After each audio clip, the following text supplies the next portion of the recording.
কে পাকুড়ি গেছিলেন হাঁস আনবেন? হাঁস খোঁজার জন্য গেছিলাম।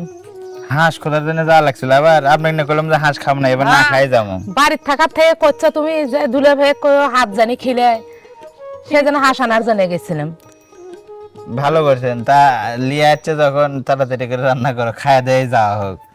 আমি কইছিলাম এবার খামো না হাঁস, সবই খাইলাম, ফির হাঁসটাও খেলে লাগবে। বাবু যে বললো যে রাত্রে যে দুলো ভাই কই হাঁস খাবে না, তুমি ফির কখন কইছে গো? আচ্ছা বারে বারে খাওয়ায় তো, এবারে আবার মিস করবি, তা ভাবলাম যে এবারও লিয়ে আসুক না, খাওয়া দিয়ে যাই। ফির ভাবলাম আজ বেলে বাড়ি যায়, তখন আমার যাওয়া চা গেল না, ঠিকই হাঁস খাওয়ার জন্যই মনে হয় আছে। দেখেন না হয় গাইস, এটা কিন্তু মানে সেজন্য ভুল আবার হাঁস বলতেছি। আমি নিয়ে যাওয়ারই চাইছিলাম, আমার কোথায় যে এবার খাওয়ার লাগবে না, তারপরেও মনে করেন যে নিয়ে আসছেন, কি করবো, যেহেতু নিয়ে আসছে তাহলে তো খাওয়া দিয়ে যাওয়া লাগবে। আব্দুল্লাহ ভাই প্রতিবারে হাঁস খাওয়ায়, এইবারও নিয়ে আসছে সবই। আরে কথা কয় না, তাড়াতাড়ি নিয়ে যান, রান্না করেন যান, হাঁটা, দেরি হাঁটা। হয়ে যাচ্ছে। ফির হাঁস দুলা যদি ভাই না খাবে তাহলে তো মন খারাপ। হ্যাঁ হ্যাঁ তাই ঠিক আছে, হাঁস যখন নিয়ে আসে দুলা ভাই প্লাস সালান্ডার করে আরে বাজারে যায় সে পোলাচান নিয়ে আসে। বাবার বোন ফুবু আর মায়ের বোন খালা, এদের সঙ্গে সবারই একটা আত্মার সম্পর্ক থাকে, যে থেকে তারা আমাদের খুব কাছের এবং খুব আপন হয়। কারণ দেখেন, আমার আম্মু এখানে আসার পর বা আসার আগে যখন আসবে, তার আগে থেকে কিন্তু খালামণি ঠিক করে রাখে যে এবার আসলে তাদেরকে হাঁস খাওয়াবে, মানে আমাদেরকে হাঁস খাওয়াবে। কারণ তারাও খুব ভালো করে জানে যে আমার আব্বুর হাঁসের মাংস খুব পছন্দ, আর আম্মুও তো খুব পছন্দ করে। এই জন্য আসার পরেই দেখেন এরকম করে হাঁস নিয়ে আসে প্রত্যেকটা বাড়ি, একবারও মিস নাই। আর এইবার তো আমার মামাও হাঁস খিলাইছে, আবার তার কয়েকদিন পরে খালামণিও খিলাচ্ছে। তো এইবার রংপুর আসে একসাথে 2টা হাঁস খাওয়া হলো, এবারও মনে করেন দুইটে, মানে লাভই লাভ। তাই দেখেন আম্মু আজকে হাঁসটা পরিষ্কার করতেছে, একটু পরে রান্না করবে।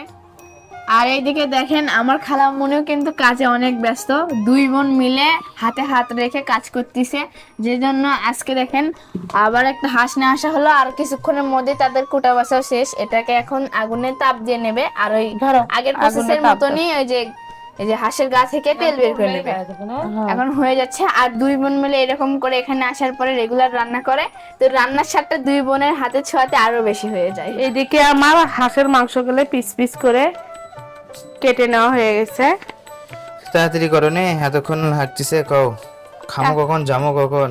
হাঁসের মাংস এলে পরিষ্কার করতে সময় লাগে। সময় লাগে বুঝলাম, কিন্তু তাড়াতাড়ি করে রান্না করতে হবে না। তোমার ভাইয়ের বাড়িতে খাইলাম, ফির মনে করো তোমার বোনের বাড়িতে খাচ্ছি, খালি মজাই মজা।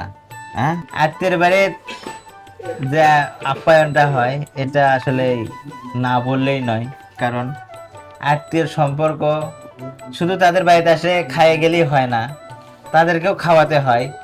তো তাদেরকে যাইতে বলি, কিন্তু তারা আসলে যাইতে চায় না, দুটো তো। শোনো, আর একটা কথা বলি, এবার করলে আমার দুলা ভাই গেলে চিংড়ি মাছ কিনবা আর হাঁস কিনবা কিন্তু তুমি খেলে হবার লাগে, তোমার ভাইরা কত খেলেছে খালি গেলে প্রতিবারে। আচ্ছা হোক, সমস্যা নাই, আমি খাই, আমিও খাওয়াবো যদি যান আপনারা, কিন্তু আপনারা তো যাইতেই চান না। কিন্তু লজ্জা বলে না, লাভু তো লজ্জা করে না, ওই একবারে খাবার চাই। না, আমার লজ্জা নাই।